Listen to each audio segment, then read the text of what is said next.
Why would you play that? Why would you play that?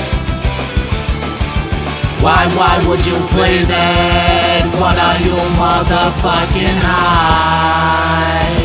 I'm fucking retarded, I don't fucking know if you can even tell the difference. Let me tell you right now, you can't prepare for Johnny Q-Tip. Hey there, old window pane paint chip snorters. Welcome to another episode of Why Would You Play That? I'm here again for your video displeasure. Talking to you, Mr. Dislikes any video I mean. With the Nintendo Switch literally days away, I thought, what could I play while I wait this last week? So I downloaded the Ghost Recon Wildlands beta, and boy oh, Chef Boyardee was I in for a treat. Apparently console versions were fine, but this thing was making me question if I was having a stroke many times. Now I didn't jump to conclusions here, I'm a reasonable guy, so I thought to myself, it's okay this game has shaken models, and a helicopter blinking in and out of existence, and engaged shot errors, and background blinks, and frame rate drops when you're driving. It's only a beta. There's plenty of time to...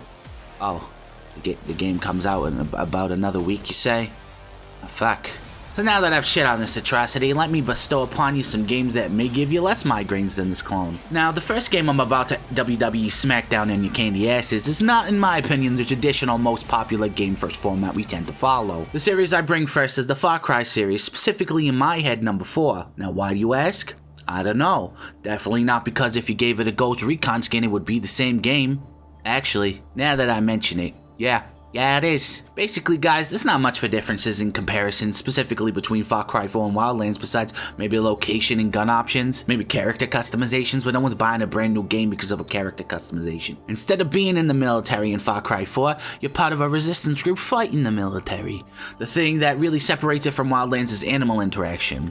Though sometimes they get damn annoying, they do work well in the world, upgrading your items when you hunt, which add a nice layer of gameplay. Not to mention bow and arrow play. Gets me Geodude rock solid how satisfying it is to see that long rod be forced into someone's throat as they collapse while gasping for air. Wow, that sounded fucked. The only real complaints I have in this game are vehicle controls are kinda dumb, though you get used to it, and not being able to progress in the story together via multiplayer, which is the worst feature Wildlands borrowed. Depending on where you get this game, it'll cost you 15 to 20 bucks, which is way better than 60. Don't be a sucker.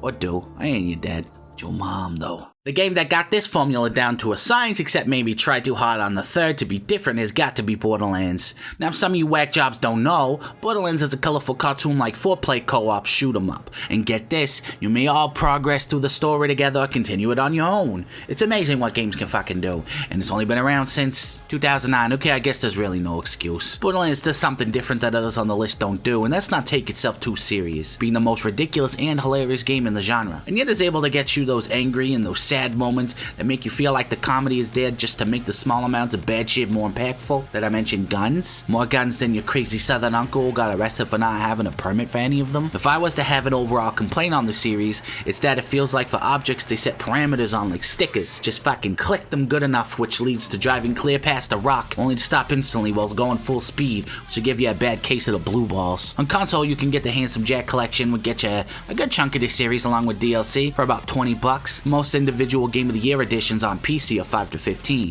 If you want something to pass the time with friends that isn't Far Cry Wildlands, fucking do it. Do it before Wildlands lays eggs. Lastly on this list is what I feel like is an act of desperation ahead. Let's go over the scenario. You, a young entitled male, because we know our demo, picks up Far Cry and thinks to himself, "This is a nice break from COD, but I wish it was darker like my monster, or as hot as my spicy nacho Doritos." A man pops up in front of your third-story window in early 2000s kid show style fashion shouting, "Hey kids, are you into masochism?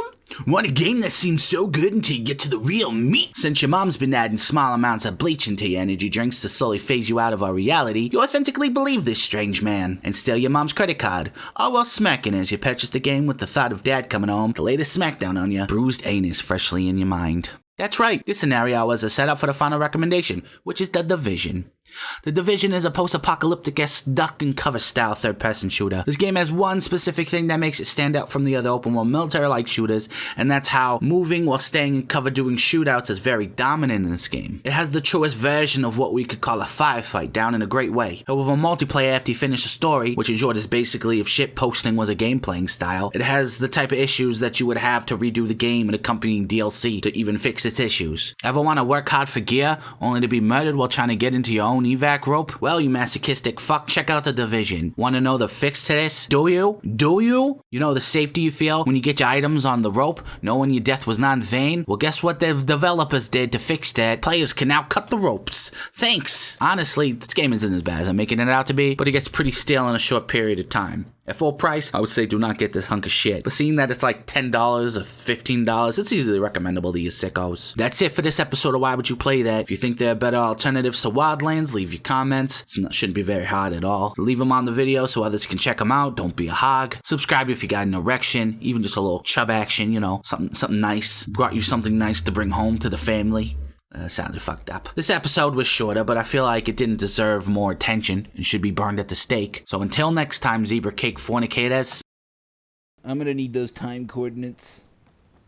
Oh, that's gonna be 2:30 p.m. What about the year? 1943. All right, copy that. I heard 19. I'm gonna assume 2019.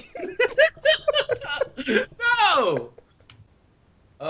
Over, Roger, over. We have a situation over here. Over. For the thing we're supposed to do. Over, Roger, over. Over, Roger, over.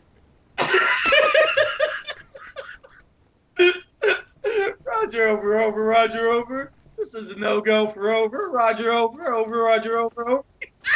I am inbound on your physician. You have cancer. Hey there, farm animal / porn industry hybrid aficionados. Welcome to another episode of Why Would You Play That? I'll be your host once again, Johnny Q-Tip, also known as the Bean Peel of the YouTube world. Nobody will ever get that joke. This episode is a bit different compared to the usual format. I'm in full beard mode, so I'm more rugged.